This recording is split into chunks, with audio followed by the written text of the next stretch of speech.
Kejadian pasal yang ke-11 mulai ayat yang pertama sampai dengan ayat yang ke-9 yang berbunyi demikian. Ayat 1 dikatakan demikian. Adapun seluruh bumi satu bahasanya dan satu logatnya. Maka berangkatlah mereka ke sebelah timur dan menjumpai tanah datar di timur dan di tanah Sinear, lalu menetaplah mereka di sana. Ayat 3, mereka berkata seorang kepada yang lain, marilah kita membuat batu bata dan membakarnya baik-baik, katanya. Lalu batu bata itulah dipakai mereka sebagai batu dan ter atau gala-gala sebagai tanah liat. Juga kata mereka, marilah kita dirikan bagi kita, katakan, sebuah kota dan sebuah menara yang puncaknya sampai ke langit. Terjemahan lama disebutkan puncaknya sampai ke surga, nyentuh surga gitu. Karena bayangan mereka langit atau heaven dalam bahasa Inggrisnya surga, tempat Allah bertakhta. Selanjutnya ayat yang kelima, ayat yang keempat dikatakan, dan puncaknya sampai ke langit, dan marilah kita cari nama supaya kita jangan terserak di seluruh bumi. Ayat 5, lalu turunlah Tuhan untuk melihat kota dan menara yang didirikan oleh anak-anak manusia itu. Dan ia berfirman, mereka ini satu bangsa dengan satu bahasa untuk semuanya. Inilah baru permulaan usaha mereka. Mulai dari sekarang, apapun juga yang mereka rencanakan, tidak ada yang tidak akan dapat terlaksana. Artinya semuanya pasti terlaksana, pasti berhasil. Baiklah kita turun dan mengacau balaukan di sana bahasa mereka, sehingga mereka tidak mengerti lagi bahasa masing-masing. Demikianlah mereka diserakkan Tuhan dari situ ke seluruh muka bumi, dan mereka berhenti mendirikan kota itu. Itulah sebabnya sampai sekarang nama kota itu disebut, semua katakan keras, apa? Babel. Saya bilang katakan keras, apa saudara? Babel.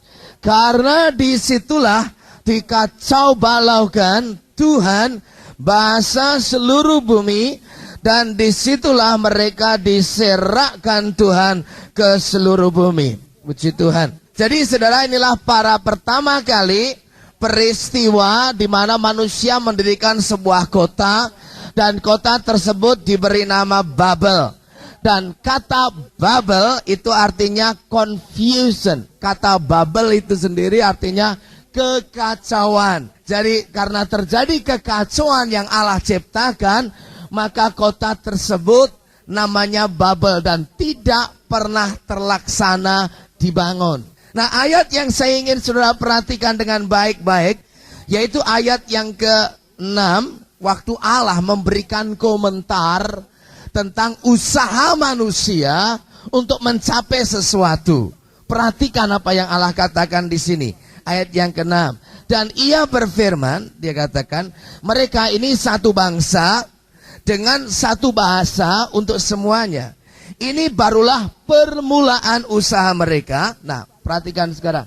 Mulai dari sekarang, apapun juga yang mereka rencanakan, tidak ada yang tidak akan dapat terlaksana. Itu Allah beri komentar. Allah sedang melihat sesuatu yang dilakukan oleh manusia, dan dia lihat bahwa manusia sudah menemukan satu prinsip yang membuat manusia untuk tidak mungkin gagal lagi. Jadi Allah dari surga melihat manusia menemukan sesuatu yang kalau direncanakan dan dilaksanakan, itu tidak mungkin gagal lagi. Ini yang bicara bukan manusia, yang bicara Allah. Bayangkan, saya ulangi lagi ini ayat yang ke-6 ini. Dikatakan bagian terakhir, mulai dari sekarang, ini Allah yang bicara. Mulai dari sekarang, apapun juga yang mereka rencanakan, tidak ada yang tidak akan dapat terlaksana. Bayangkan, Siapa di sini yang ingin hidupnya diwarnai dengan keberhasilan dan sukses? Angkat tangan. Angkat tangan tinggi-tinggi yang ingin sukses. Siapa di sini yang ingin semua rencananya dan angan-angannya, impiannya dan programnya dapat dilaksanakan? Angkat tangan. Saya tidak tahu itu dalam rencana pelayanan saudara secara pribadi, atau dalam rencana keluarga saudara, atau dalam rencana rumah tangga saudara, atau dalam rencana perusahaan saudara. Tapi yang saya ingin tanyakan, apakah ada di antara saudara di sini yang ingin rencananya gagal? Nggak ada. Semuanya ingin berhasil. Dalam bisnis, dalam studi, dalam segala perkara, kita semua ingin berhasil. Dan saya sebagai gembala sidang, bersama dengan penatua, saya juga rindu apapun juga yang diprogramkan, direncanakan, dicanangkan, ditargetkan, dan dijadikan goal serta sasaran dalam gereja ini mencapai tujuan, terlaksana, dan dapat menuju kepada sasaran untuk keberhasilan. Itu tujuan kami. Kami rindu. Nah, waktu saya membaca ayat-ayat ini dan mempelajari pasal ini, saya mulai dibukakan dalam pikiran saya. Saya dibukakan dalam roh saya. Dan saya sangat diberkati oleh pengertian dari pasal ini. Saya ingin bagikan apa yang dalam hati saya, yang saya percaya kita akan dibawa oleh Allah. Kita mencapai tujuan dalam hidup kita. Saya harap tidak ada seorang pun di sini yang hanya sekedar hidup di dunia kayak layang-layang yang putus dari benangnya, hanya bergantung kepada belas kasihan angin untuk meniupnya. Saya harap setiap saudara mempunyai arah. You can set a course for your life. Saudara boleh menentukan arah hidup saudara. Saya harap setiap saudara menjadi orang-orang yang punya target. Dalam tahun ini, dalam 2 tahun, dalam 3 tahun ini saya harus mencapai ini, mencapai itu, mencapai ini. Jangan jadi orang Kristen yang mediocre, yang hanya asal-asalan. Ya nanti apa katanya, ya nanti lihat saja apa yang terjadi. Ya tahun depan kan masih lama, nggak tahu apa aja yang terjadi. Saya tidak ingin kita jadi Kristen yang hanya demikian. Kristen yang berpikir, Kristen yang mengerti rencana Allah, Kristen yang mempunyai target peningkatan untuk dicapai dalam hidup kita. Nah, Allah sendiri katakan, orang-orang atau manusia dikatakan mereka ini satu bangsa dan satu bahasa. Untuk semuanya dikatakan mulai dari permulaan usaha mereka, mulai dari sekarang, apapun juga, bayangkan, apapun juga yang mereka rencanakan, tidak ada yang tidak akan dapat terlaksana. Itu luar biasa. Jadi waktu Allah melihat manusia jadi satu dan pergi ke tanah datar yang bernama Sinear, dan mereka mulai semangat, mulai membuat batu bata. Ini pertama kali batu bata dibikin. Dulu orang membangun itu dari batu gunung, tidak pernah buatan manusia. Kali ini mereka bikin material bangunan dengan buatan manusia. Dan dia bikin tar atau tir untuk menjadi perekatnya. Dulu nggak pernah pakai tir atau tar perekat getah itu. Mereka hanya pakai tanah liat khusus untuk menyambung antara batu satu dengan batu yang lain. Dan waktu Allah melihat itu dan menara sudah mulai berdiri, kota mulai terbangun, Allah turun dan melihat apa yang terjadi. Dia katakan, kalau begini nggak akan ada yang bisa stop mereka. Kalau begini, nggak akan ada yang bisa gagalkan mereka. Kalau sudah begini, apa saja yang mereka rencanakan pasti berhasil. Terus Allah timbul ide. Kalau begitu, saya harus stop. Caranya gimana? Saya harus kacaukan bahasanya. Sehingga pada satu ketika, waktu Tuhan kacaukan bahasanya, satu dengan yang lain tidak bisa komunikasi. Yang lain berkata, tolong ambilkan batu bata, diambilkan tir. Yang lain ambilkan tir, diambilkan paku, saudaraku. Dulu nggak ada paku mungkin. Pakai apa aja. Jadi tidak ada komunikasi. Pekerjaan jadi kacau. Dia bilang, ambilkan batu bata. Kamu ini ngomong apa? Saya nggak ngerti kamu pakai bahasa apa. Sekonyong-konyong bahasa itu bermacam-macam sehingga tidak bisa dimengerti, terjadi kekacauan dan semua frustrasi, semua menyerah kalah, akhirnya tinggalkan dan terbengkelai itu pekerjaan. Itu terjadi. Dan sekarang, apakah kunci-kunci rahasia untuk mencapai satu pekerjaan untuk terlaksana? Saya ingin saudara catat, gereja kita juga, dalam perusahaan saudara juga, kalau saudara punya perusahaan, dalam rumah tangga saudara juga, dalam satu keluarga ingin merencanakan sesuatu, saya ingin saudara catat ingredients atau bumbu-bumbu, step-step, langkah-langkah, fase-fase yang akan membawa kita kepada satu keberhasilan total. Dan saya percaya kebenaran ini tidak hanya diterapkan dalam gereja, tapi dalam seluruh aspek kehidupan saudara, termasuk di dalam perusahaan, termasuk di dalam rumah tangga, dalam mengelola sekolah, mengelola bisnis, dalam manajemen, dalam perkara apa saja, ini bisa diterapkan. Yang pertama, untuk bisa mendapatkan apa yang kita inginkan, yang pertama kita harus mempunyai sasaran yang sangat jelas. Clear and define goal. Sasaran yang jelas dan terinci, terdefinisikan. Jangan hanya, oh kita mau bangun kota, gitu aja enggak. Dia bikin kota, dia bikin menaranya sampai ke langit, sampai sedetail-detailnya. Clear and define goal. Jadi gereja kita juga akan berhasil kalau kita mempunyai tujuan sasaran yang jelas dan bisa didefinisikan. Misalnya saya cuma berkata, saudaraku tahun depan gereja kita akan maju. Majunya yang sebagaimana? Tahun depan gereja kita akan jadi besar. Besar yang bagaimana? Besar orangnya? Besar apanya? Besar kepalanya? Yang besar apanya? Besar kolektenya? Yang besar itu apa? Jadi harus ada satu definisi yang jelas, sasaran yang jelas, baru kita akan mencapai sesuatu. Seperti kalau saudara punya perusahaan, saudara tidak bisa berkata, oh tahun depan produksi kita akan lebih banyak. Lebih banyak itu berapa persen peningkatannya?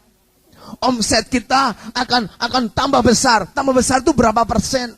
Berapa kali lipat? Itu yang harus didefinisikan. Dan saya melihat bahwa dalam gereja kita ini, misalnya saja, saya beri contoh, tahun depan saya ingin jemaat itu bertambah jumlahnya, kuantitasnya.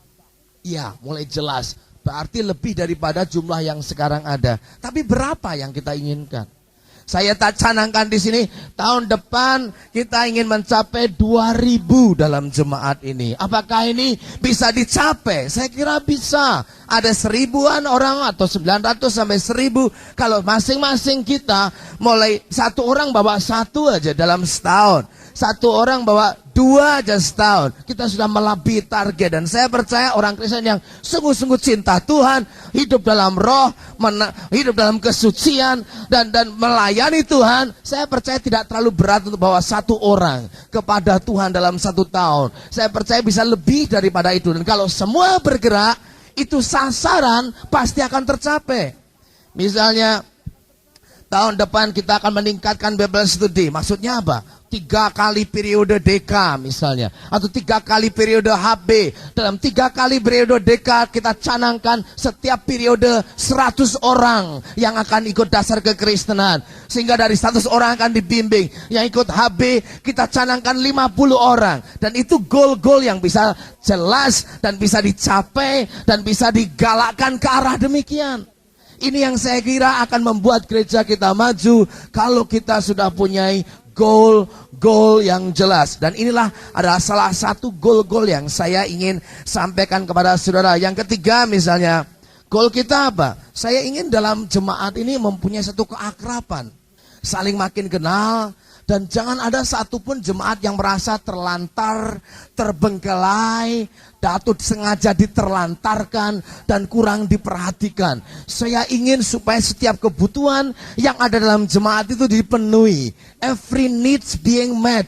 Caranya bagaimana itu? Nah itu kan tujuan yang gak jelas. Yang jelasnya bagaimana? Saya ingin katakan penanganan utama untuk setiap jamaat bisa diperhatikan, yaitu untuk menggalakkan dan mendorong dan mengajarkan kembali tentang pentingnya kelompok memperhatikan, kelompok saling memperhatikan, atau kesan, atau cell group, atau home cell unit, atau home group yang akan kita galakkan. Dan Berapa banyak yang kita butuhkan?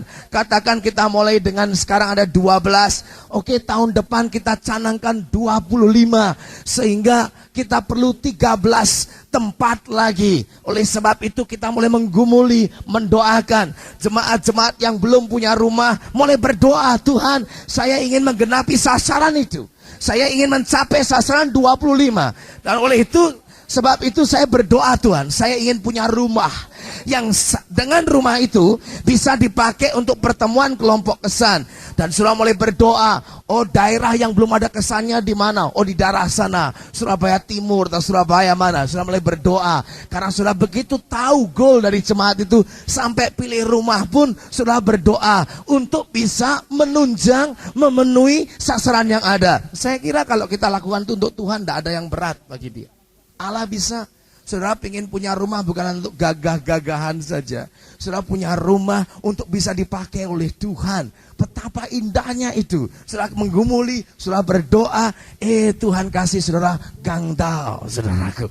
Tahu-tahu sekali gangdau bisa beli 3 rumah, saudaraku. Wah, luar biasa, karena Tuhan ingin saudara menyatakan dan melaksanakan visi itu. Sehingga tidak langsung 1 kesan, 3 kesan sudah bisa dibuka di 3 tempat. Yang 2 sudah kontrakkan kepada anak Tuhan yang kurang iman, dan supaya mereka kontrak ke rumah saudara. Dan saya percaya kalau semua jemaat punya tujuan yang begini, gereja ini majunya luar biasa. Majunya luar biasa. Dan saya percaya ini bisa dicapai kesan, sehingga setiap orang yang datang bisa saling diperhatikan. Misalnya ada goal lagi anak-anak remaja, mulai tahun depan mereka mengadakan kebaktian outreach, penjangkauan keluar. Tidak hanya mahasiswa, mungkin remaja bikin kebaktian di gedung umum, menjangkau remaja yang lain, paling enggak 2 bulan sekali misalnya, jadi 6 kali dalam setahun besok. Kaum profesi mulai mengadakan hal yang sama, dihidupkan, ditargetkan berapa orang yang diinginkan, dan banyak lagi yang lain. Misalnya pembangunan gedung gereja. Amin. Percaya inilah goal-goal yang harus dicapai. Ini baru goal gereja. Saudara punya goal sendiri dalam usaha saudara, dalam perusahaan saudara, dalam karir saudara, dalam studi saudara, dalam keluarga saudara. Misalnya saudara punya goal tahun depan harus tambah anak 1 misalnya, saudaraku. Saudara berjuang ke arah situ. Punya goal-goal masing-masing, semua harus terlaksana.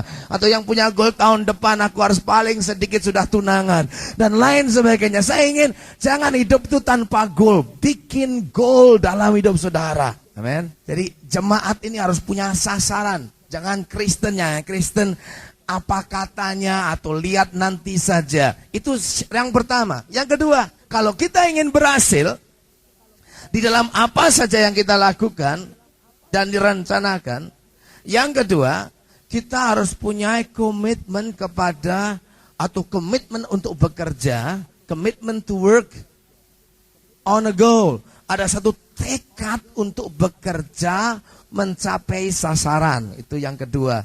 Tekad untuk bekerja mencapai sasaran. Di sini artinya apa? Tidak boleh ada kemalasan sedikit. Soalnya kemalasan itu musuh bagi orang Kristen. Kalau diajak, ayo dong kamu ikut doa yuk. Males. Nah, sudah anggap itu ucapan biasa. Padahal itu sebetulnya satu hal yang sangat memalukan, is disgrace. Dan kalau saya membaca kitab Amsal Sulaiman dan mempelajari, maka salah satu bentuk dari dosa itu kemalasan. Saudara baru tahu bahwa kemalasan itu adalah dosa. Tuhan katakan biarlah orang mencari Tuhan dengan rajin, kata firman Tuhan. Seek the Lord diligently, dalam Alkitab dikatakan. Jadi rajin adalah citra orang yang dekat dengan Tuhan. Saudara, masih banyak yang punya konsep keliru tentang Allah. Banyak orang lihat itu Allah itu mungkin badannya gendut, besar, rambutnya panjang, jenggotnya besar, panjang, warna putih semua, dan dia duduk di kursi goyang di surga sana sambil main-main stick, sambil lihat ke bawah goyang, cuma nunggu aja yang salah dikepuk, plak, terus goyang-goyang lagi. Rasanya nggak ada kerjaan, malas. Tidak. Allah kita tidak demikian. Dikatakan firman Tuhan, salah satu dari ayat yang mengatakan bahwa Allah itu seperti matahari. Saya ingin beritahu ya, kalau kita lihat belajar dari matahari, matahari yang katanya diem itu aktif aktif sekali. Kalau saudara mendekati matahari, itu ada satu energi yang keluar yang gak habis-habisnya dari matahari itu. Dan setiap detik, setiap saat itu terjadi ledakan terus-menerus dari matahari. Sinar yang begitu bercahaya itu sebetulnya ada ledakan. Dan jaraknya api meledaknya itu ratusan kilometer. Kalau saudara ribuan bahkan, sudah dekat di situ sedikit saja saudaraku, angus. Karena ada satu energi yang gerak terus-terusan itu matahari. Nah Allah itu demikian. Dia adalah Allah yang sangat dinamis. Jangan saudara pikir setelah semuanya selesai Yesus datang, semuanya diam terus Yesus duduk di sebelah kanan Allah Bapa. Dan istilah duduk itu mesti nganggur. Yesus duduk di sana, Bapa di sana kongko-kongko. Ya apa naik, kamu turun lagi kapan naik? Entik saya si arek-arek Surabaya jek payah semua katanya. Belum bertobat. Enggak gitu saudaraku. Dia aktif. Alkitab katakan Yesus berdoa syafaat bagi kita. Jadi aktif, dinamis, rajin, itu sifat Allah kita. Orang yang makin dekat sama Tuhan makin rajin. Dan banyak anak-anak remaja itu kalau sudah mulai terlalu semangat sama Tuhan di gereja, terus belajar malas. Saudara enggak dekat sama Tuhan, saudara baru dekat dengan persekutuan tapi belum dekat dengan Tuhan. Orang yang dekat dengan Tuhan harus tambah rajin. Rasanya untuk sekolah, gak tergerak lagi saya. Karena saya terlalu dekat sama Tuhan. Terus belajar, males nih duniawi saja nih semuanya. Dan ini saudaraku, ini salah. Kalau saudara betul-betul menjadi orang yang ingin berhasil dalam hidupmu adalah orang yang rajin. Yang punya tekad untuk bekerja menuju sasaran. Ini penting. Lama-lama disuruh bantu mamanya, bantu ibunya, tolong beliin ini, beliin kecap atau beliin apa. Ma, itu enggak rohani ma, katanya. Adapun makananku yaitu melakukan kehendak Bapakku di sorga. Saudaraku, ini malas-malas ini harus dibuang. Orang makin dekat sama Tuhan makin rajin. Diajak apa aja semangat. Saya perhatikan ya orang-orang, ya saya kemarin tuh saya lihat Om Damaris ya, yang usianya tentunya udah lanjut ya, sudah 60 tahun ke atas sama tante, tapi rajinnya itu minta ampun. Kami KKR 3 hari, gereja kita di Bandung bikin KKR semacam kita adakan. Cuma Bandung, judulnya Bandung Lautan Kasih. Dan Allah bekerja luar biasa di Bandung. Allah melawat kota itu dan jemaat kita yang di sana sangat dalam keadaan keberkatan. Semua anak Tuhan bergerak dengan rajin, dengan semangat. Itu kuncinya. Kalau kita ingin mencapai sasaran harus rajin. Saya perhatikan Om Damaris ini, meskipun sudah tua dia semangat, kami ajak naik-naik ke gunung, manjat-manjat untuk lihat tanah lokasi kita. Dengan semangat dilakukan. Ini orang tandanya dekat sama Tuhan. Kalau saudara, ayo dong kita doa orang sakit. Males gitu. Ini something wrong with your spiritual life. Ada yang nggak beres dalam kerohanian saudara. Saudara nggak beres secara rohani.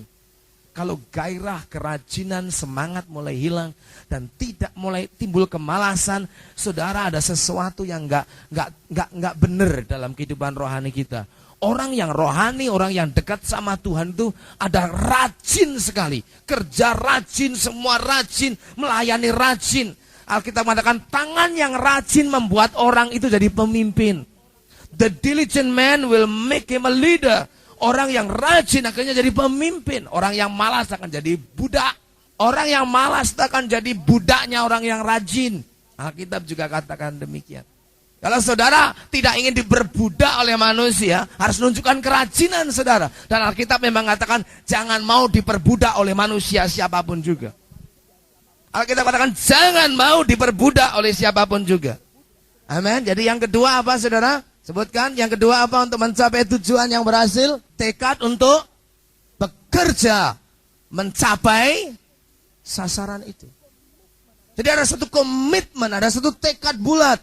Saya akan mengerjakan ini sampai mencapai sasaran. Konsisten kepada sasaran itu, kepada goal itu. Yang ketiga, kalau kita ingin menjadi orang yang tidak gagal dan apapun yang dilaksanakan itu pasti terjadi. Yang ketiga itu harus ada kesatuan di antara sesama. Unity among the people. Dalam keluarga ingin mencapai sesuatu jangan ribut. Dikatakan a family that divided against each other will fall. Keluarga yang terpisah-pisah akan runtuh. Begitu juga di dalam gereja. Kalau kita ingin mencapai sasaran, Harus ada kesatuan dari kita semuanya. Harus satu suara, satu hati, satu pikir. Jangan sampai dari mimbar ini penatua mengatakan, saudaraku kita akan mencapai 2000 jiwa tahun depan. Saudara bilang, ya cari odewe, saya utangnya belum lunas. Ini roh-roh begini ini saudaraku. Ini yang disebut ulat-ulat yang menggerogoti. Suara negatif yang tidak menunjang visi yang ada, yang tidak membuat kesatuan yang ada. Suara-suara minor, suara-suara sumbang, sikap-sikap yang negatif, ini akan merugikan di dalam gereja. Begitu juga dalam perusahaan. Harus ada kesatuan di dalam seluruhnya. Kita harus ciptakan rasa kesatuan. Bahwa ini tujuan, bukan hanya tujuannya gembala senior atau para penatua. Ini tujuan adalah tujuan kami semuanya sebagai jemaat. Dan kami satu hati ingin bersama-sama mencapai tujuan itu. Mereka supaya tertampung, terpelihara, ternaungi, dan akhirnya bertumbuh dengan sehatnya. Ini yang Tuhan inginkan. Untuk itu dibutuhkan adanya satu kesatuan yang kuat, satu dengan yang lain. Ini semua terdapat di dalam orang itu bangsa yang bersatu ini. Dikatakan dalam ayat 1 dari pasal 11, adapun seluruh bumi satu bahasanya dan satu logatnya. Dan ayat yang ke-5, ayat yang ke-6, Tuhan. Mereka begitu ada kesatuan dan mereka pertama punya tekad untuk kerja.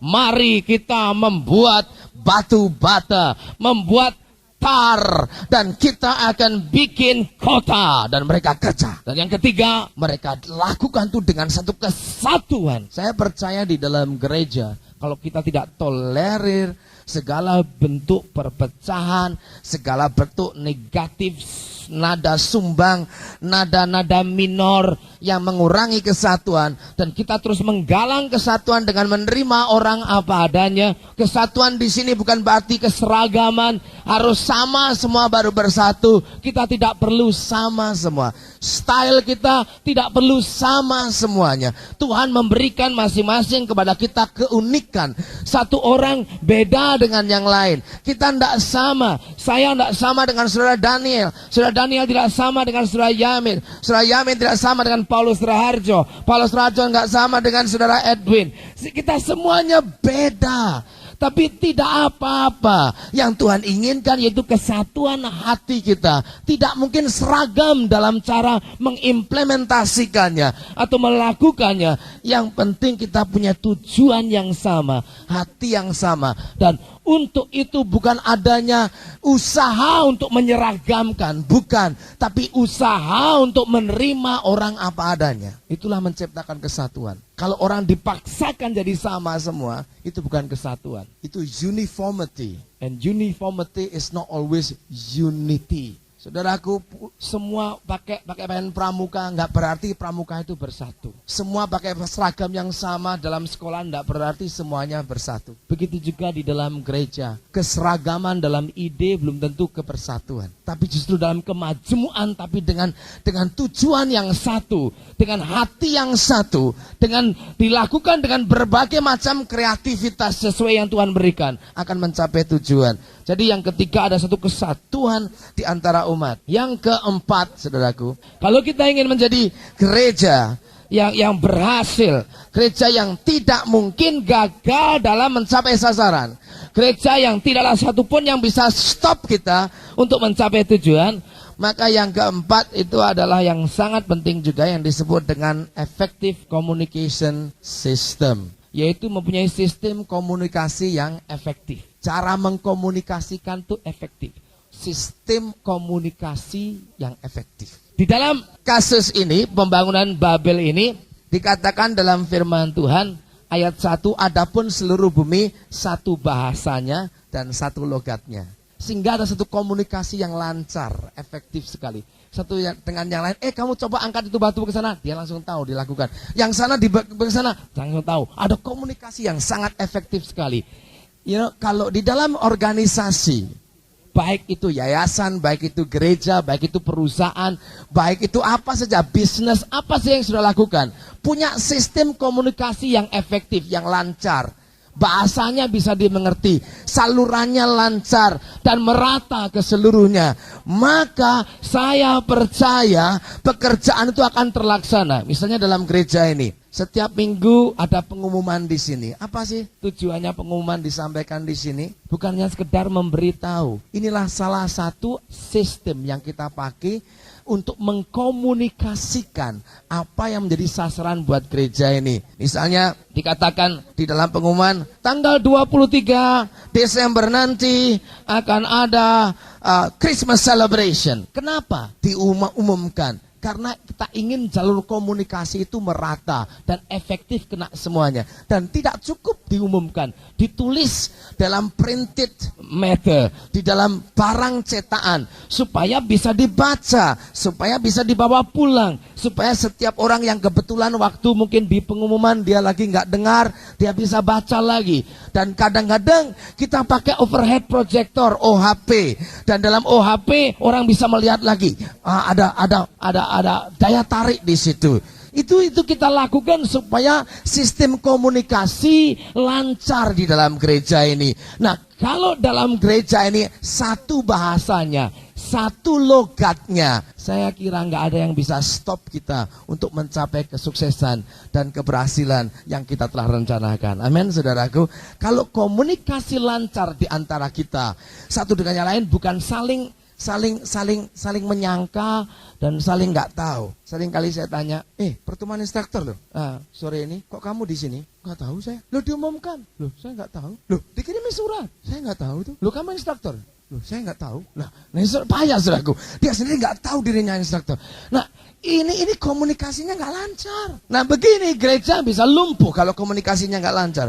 Itu sebabnya segala jalur komunikasi dilancarkan pakai sound system, pakai mic, pakai pengumuman pribadi, pakai peragaan, pakai gerakan, pakai tulisan, pakai overhead projector, diumumkan di kesan, diumumkan di midweek, apa? Supaya lancar. Misalnya Christmas celebration, ada kur, ada paduan suara, ada choir. Siapa yang ingin nyanyi, ingin mendaftar, silakan mendaftar. Akan dilatih, sudah mulai latihan, diumumkan, komunikasinya itu jelas. Inilah yang penting. Saya percaya ini bisa dipraktikkan juga dalam manajemen perusahaan saudara, yaitu sistem komunikasi harus lancar dari atasan ke bawahan, dari manajer kepada bawahannya, kepada pekerjanya, harus lancar. Dan juga dalam gereja kita ini harus ada satu bahasa, satu logat, sampai saya gerak sesuatu sudah kira-kira sudah tahu arahnya kemana, dan saudara sudah bisa mengerti, sehingga sama-sama kita menuju ke sana karena komunikasinya lancar.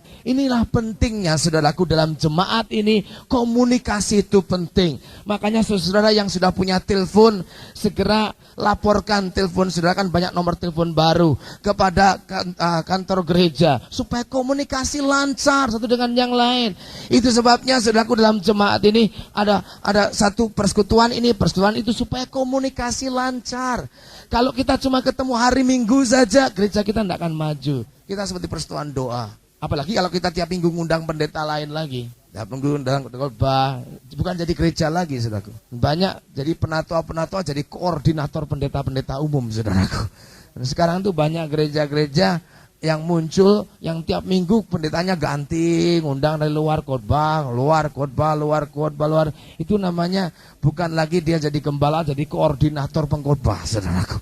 Dan kalau itu terjadi, nggak akan komunikasi yang baik. Dan saya tidak ingin gereja kita ini cuma hanya asal minggu aja kita ketemu, dan setelah itu sepanjang minggu nggak ada komunikasi. Saya ingin ada satu komunikasi yang lain. Dan ini yang membuat gereja ini makin maju kalau komunikasi diperlancar. Saudara pindah alamat, cepat diberitahu ke kantor, kita masukkan di dalam komputer daftar jemaat, oh ada perubahan alamatnya. Pindah kerjaan, masuk ke kantor, langsung dipindahkan di komputernya. Sehingga sewaktu-waktu sudah ingin tanya, sudah bisa tanya, saya ingin tahu alamatnya si A, si B kemana, panggil ke kantor, langsung kantor diberitahu. Nanti kami akan pencet tombol, langsung keluar, sudah akan terima jawaban. Kami ingin dalam jemaat ini sistem komunikasinya akan menjadi lancar. Yang kelima, bagaimana kita mencapai sukses dalam kehidupan kita. Yang membuat kita berhasil yaitu doing the will of God.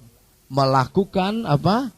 kehendak Allah. Jadi dari keempat hal sasaran tadi, yang kita ingin lakukan itu sesuai dengan kehendak Allah. Itu jaminan berhasil. Nah, dalam kasusnya Babel ini, sebetulnya nggak ada satupun yang menghalangi mereka. Alkitab katakan tidak ada yang tidak dapat dilaksanakan. Tapi kenapa gagal? Kenapa gagal? Karena Allah menggagalkannya. Kenapa Allah terpaksa menggagalkannya? Karena apa yang mereka rencanakan dan lakukan tidak sesuai dengan, semua katakan, kehendak Tuhan. Jadi itu jaminannya. Asal yang kau lakukan itu sesuai dengan kehendak Allah, pasti akan berhasil. Tapi yang kalau lakukan itu tidak sesuai dengan kehendak Allah, tidak akan berhasil. Allah akan turun menggagalkan. Dalam usaha saudara juga gitu. Sudah bikin perusahaan, bikin usaha ini, buka ini. Tuhan nggak kehendaki, dia akan turun. Padahal semua beres. Keempat pertama sudah ada, sasaran sudah jelas, tekad untuk kerja sudah ada. Terus apa lagi? Ada kesatuan dalam pegawai saudara di antara tim manajer misalnya, dan juga yang keempat ada sistem komunikasi yang lancar. Tapi yang sudah lakukan tuh Tuhan tidak kehendaki, dia akan turun, dia akan kacauin semua, dia akan kacaukan semua sampai akhirnya gagal. Saya ingin saudara membaca bersama saya nanti kita kembali ke Kejadian pasal 11, tapi lihat sejenak dalam kitab Mazmur pasal yang ke-33. Ada ayat-ayat yang indah di sana. Mazmur pasal yang ke-33, ayat yang ke-10 dan 11. Mazmur pasal yang ke-33, ayat yang ke-10 dan 11. Dikatakan demikian. Tuhan menggagalkan rencana bangsa-bangsa. Ia meniadakan rancangan suku-suku bangsa. Ayat 11. Tetapi rencana Tuhan tetap selama-lamanya. Rancangan hatinya apa? Turun-temurun. Rencana bangsa-bangsa yang tidak sesuai dengan rencananya digagalkan. Contohnya apa? Ini Rusia mau menjadikan seluruh dunia komunis. Tidak akan berhasil. Karena bertentangan dengan Allah. Rencana Allah apa? Bumi dipenuhi dengan kemuliaan, pengetahuan akan pengenalan Tuhan. Itu rencana Allah. Dan ini Rusia dan RRC ingin menjadikan semua komunis dan tidak percaya Tuhan. Tuhan turun, dikacaukan, ekonominya ambruk, semuanya hancur, komunis sekarang berantakan dan tidak berdaya lagi. Tuhan menggagalkan rencana bangsa-bangsa. Tapi rencana Allah yang kekal sampai selama-lamanya. Nah, sekarang kita lihat dalam Kejadian tadi sebagai langkah terakhir supaya kita juga bisa melihat problema yang kita hadapi kalau kita tidak hati-hati. Kegagalan dalam mereka membangun kota Babel ini apa? Yaitu yang jelas karena mereka tidak melakukan kehendak Allah. Buktinya apa? Yang pertama dikatakan let us make a brick and a tar. Mari kita buat batu bata dan kita buat juga tir. Mereka membangun bukan dengan batu yang Allah ciptakan, tapi mereka membangun dengan batu yang mereka ciptakan sendiri. Segala material yang kita ciptakan sendiri yang bukan lahir dari Allah akan membuat kegagalan dalam hidup kita. Dengan kata lain, jangan kita memakai unsur-unsur buatan manusia untuk memajukan jemaat ini. Pasti akan gagal. Kalau itu manufacture kita sendiri, cara-cara kita sendiri, kita akan gagal. Misalnya saudaraku yang rajin, datang terus setiap 6 bulan tidak pernah absen, saya akan kasih panci misalnya saudaraku. Nggak ada orang baru di sini begitu. Jadi ada. Saudaraku, itu baik. Mungkin banyak yang datang karena panci tapi nggak bertobat. Bertobat kepada panci saja saudaraku. Nah, inilah salah satu cara-cara yang kita lakukan yang di luar kehendak Allah. Yang kedua, mengapa kita gagal? Karena mereka berkata begini. Ayat yang keempat, marilah kita dirikan kota bagi kita. Let us build a city for ourselves. Mereka ingin membangun tapi untuk diri sendiri. Segala sesuatu yang kau lakukan hanya untuk dirimu sendiri, nanti Allah akan turun kacaukan semua. Pasti. Engkau anak Tuhan, engkau putra ketebusan Kristus, dan engkau lakukan segala sesuatu hanya untuk kepentingan dirimu sendiri dan bukan untuk kemuliaan nama Tuhan. I have bad news for you. Saya ada berita buruk bagi saudara. He will come down and disrupt it. Dia akan turun dan dia akan kacaukan semuanya. Karena tidak sesuai dengan kehendaknya. Jangan membuat segala sesuatu untuk diri sendiri. Gereja ini ya saya ingin beritahu. Kalau kita katakan, mari kita membangun gereja untuk diri kita sendiri. Buyar nih gereja. Kalau gereja ini diadakan hanya untuk kita sendiri. Untuk para penatua, untuk saya sebagai gembala, ini gereja buyar. Tuhan akan kacaukan semuanya. Dan sudah pernah terjadi. Ada beberapa gereja yang punah, extinct, hilang dari eksistensinya. Karena apa? Dibangun bukan untuk Allah, tapi dibangun untuk diri mereka sendiri. Saya tidak mau jemaat ini didirikan untuk Tuhan, oleh Tuhan, dan bagi Tuhan, dan hanya dari Tuhan jemaat ini didirikan. Amin, saudaraku.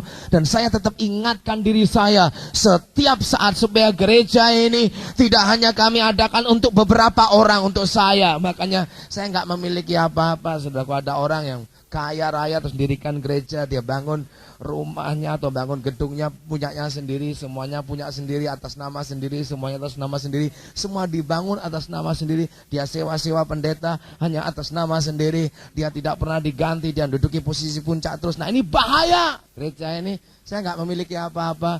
Ini speaker juga bukan milik saya, semua yang ada di sini nggak ada satupun yang milik saya di sini. Penatua juga nggak memiliki apapun juga di sini. Kami secara pribadi nggak punya aset apa-apa dalam gereja. Karena apa yang ada di sini adalah miliknya Tuhan, tapi juga miliknya jemaat bersama. Amin, saudaraku.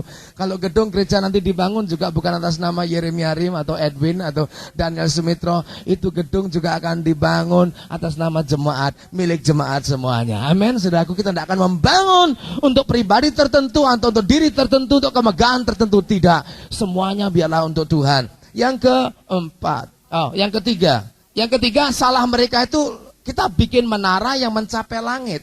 Itu sebenarnya satu pemberontaan. Let us build a tower that reach heaven. Itu pemberontaan melawan yang bertakhta di surga sana. Dengan kata lain, mereka ini sebetulnya tidak mau memperdulikan Allah. Karena mereka mau bikin menara supaya seluruh bumi bersatu karena lihat menara itu. Dia tidak ingin Allah yang mempersatukan, tapi dia ingin menara yang mempersatukan. Sebetulnya ini juga bahasa kiasan. Dengar baik-baik sekarang. Dia ingin membangun menara yang sampai ke langit-langit karena mereka percaya kepada dewa-dewa langit. Dan menurut sejarah, dari saat pendirian kota Babel inilah mulai terbitnya atau munculnya astrologi. Sudah tahu artinya astrologi? Atau horoskop. Apa itu? Apa? Bukan ilmu perbintangan, tetapi apa itu? Kepercayaan kepada kekuatan-kekuatan gaib dari pengaruh bintang-bintang itu. Nah, inilah dosa okultisme yang pertama muncul secara bersama. Dan Allah melawan semua bentuk itu. Jangan sampai kita mengutik-utik tahta Allah. Biarlah Allah tetap bertahta di surga. Tidak usah kita utik-utik, tidak usah kita ganggu. Let God be God. Biarlah Allah jadi Allah. Yang keempat, yang salah mereka, dikatakan dalam ayat yang keempat itu, dikatakan, dan marilah kita cari nama. Dalam bahasa Inggris, let us make a name for ourselves. Mari kita bikin nama besar buat diri kita sendiri. Ini yang saya harus hati-hati. Memang di satu pihak kita perlu nama, yang di pihak lain kita hati-hati jangan nama kita yang kita agungkan. Dalam gereja ini bukan nama MDC yang dibesarkan. Dalam gereja ini jangan sampai nama GKPB yang dibesarkan. Memang gereja kami di sini namanya Masa Depan Cerah, tapi di tempat lain ada Fajar Kemuliaan, yang lain ada Fajar Kebangkitan, yang lain ada Fajar Kemenangan, Fajar, ya ada perbedaannya, kemuliaan, kebangkitan lain. Tapi mungkin juga fajarnya masih sama lagi. Mungkin kalau tahun depan ada gereja, hilangkan fajar lagi. Nggak tahu pakai apa aja. Surya atau pakai apa, rembulan. Atau kita akan temukan. Yang jelas kami tidak ingin, oh itu gereja fajaran semua. Saya tidak mau jadi kita dikenal sebagai gereja fajaran. Jadi hati-hati. Dalam gereja kita, mari kita saling mengingatkan satu dengan yang lain. Jangan sampai kita mendirikan nama bagi kita sendiri. Itulah 4 hal alasan kita gagal. Tapi kalau kita melakukan semuanya dalam kehendak Allah, pasti berhasil. Ini orang-orang zaman itu, seandainya mereka melakukan itu kehendak Allah, pasti berhasil. Gagal karena mereka melakukan di luar kehendak Allah. Oleh sebab itu saya ulangi lagi, ada 5 hal. Kalau saudara ingin menjadi Kristen yang berhasil, kalau kita menjadi gereja yang berhasil, 1, kita punya sasaran yang jelas dan dapat didefinisikan, dirinci. Yang kedua, kita punya tekad, komitmen yang bulat untuk bekerja, jangan malas mencapai sasaran itu. Yang ketiga ada kesatuan di antara sesama. Kalau di perusahaan antara pegawai dan semua bos dan yang ada di gereja, semua penatua, deacon dan jemaat semua bersatu. Yang keempat, ada sistem komunikasi yang efektif, yang lancar, bahasanya bisa dimengerti. Nggak ada satupun jemaat di sini yang nggak tahu tujuan gerejamu apa, nggak tahu itu kemarin diumumkan tapi saya nggak tahu. Oh itu urusannya penatua, saya tidak mau. Setiap jemaat harus tahu apa tujuan gereja kita, memenangkan mahasiswa, memenangkan kaum profesi dan mentraining mereka menjadi pemimpin-pemimpin. Itulah tujuan utama dari gereja ini, menjangkau mereka, mendidik mereka jadi pemimpin. Dan yang kelima, kita harus tahu bahwa yang kita lakukan itu adalah kehendak Allah. Kalau kita mempunyai ini semuanya, kita akan berhasil. Kita hindari lack of commitment to work toward the clearly defined goal. Jadi kita harus hindari kemalasan. Tidak ada komitmen ya, sambil lalu. Saudara yang aser sewaktu-waktu datang, sewaktu itu tidak. Saudara panitia pembangunan sewaktu itu datang, sewaktu itu tidak. Saudara bagian kesan sewaktu itu datang, sewaktu itu tidak. Ini harus kita hindarkan. Yang kedua, jangan sampai kehilangan kesatuan di antara kita. Yang ketiga, jangan sampai terjadi poor communication. Komunikasi yang tidak lancar dan tidak ada komunikasi sama sekali. Saya tidak akan panjangkan, tapi saya harap apa yang saya sampaikan firman Tuhan bermanfaat bagi kita secara pribadi maupun secara jemaat. Mari kita berdoa.